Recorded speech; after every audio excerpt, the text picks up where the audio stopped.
2026 ரெண்டே பேருக்கு நடுவில் தான் போட்டியே. ஒன்று திராவிடம், இன்னொன்று தமிழ் தேசியம். எல்லாருக்கும் வணக்கம். தமிழ் தேசியம் அப்படின்ற ஒரு கொள்கைக்கு தொடக்கப்புள்ளி எது அப்படின்றத இந்த வீடியோவில் பார்க்க போகிறோம். வாங்க வீடியோக்குள்ளே போகலாம். தமிழ் தேசியம் அப்படின்றது நம்மளோட முன்னோர்கள் மூவேந்தர்கள் அவங்களால உருவாக்கப்பட்ட ஒன்று தான் தமிழ் தேசியம். சிலப்பதிகாரம் நூலில் குறிப்பிடப்பட்டிருக்கு. அதாவது நம்மளோட தமிழ்நாட்டை இதுக்கு முன்னாடி ஆண்டுட்டு இருந்த பாண்டியர்கள், சேரர்கள், சோழர்கள் இவங்க 3 பேரையும் சேர்த்து தான் மூவேந்தர்கள் அப்படின்னு நம்ம அழைக்கிறோம். இந்த மூவேந்தர்கள் 3 பேருமே தங்களுக்குள்ள இந்த அதிகாரத்துக்காகவும் இந்த நிலத்துக்காகவும் மாறி மாறி சண்டை போட்டுகிட்டே இருந்திருக்காங்க. ஆனால் இவங்க தங்களுக்குள்ளே சண்டை போட்டாலும் இவங்களுக்குள்ள ஒரே ஒரு ஒற்றுமை ஒன்று இருந்திருக்கு. என்னன்னு பார்த்தீங்கன்னா, இந்த தமிழ் மொழி. எப்படியாவது இந்த தமிழ் மொழியை அடுத்த தலைமுறைக்கு நம்ம கடத்தணும் அப்படின்ற ஒரு எண்ணம் இவங்களுக்குள்ளே இருந்துகிட்டே தான் இருந்துச்சு.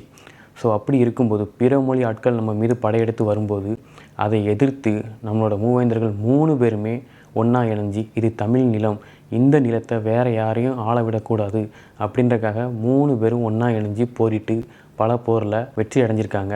அப்போ தான் முதல் முறையாக தமிழ் தேசியம் அப்படின்றது உருவாச்சு. இந்த 3 பேரையும் இணைக்கிறது தான் இந்த தமிழ் தேசியம்.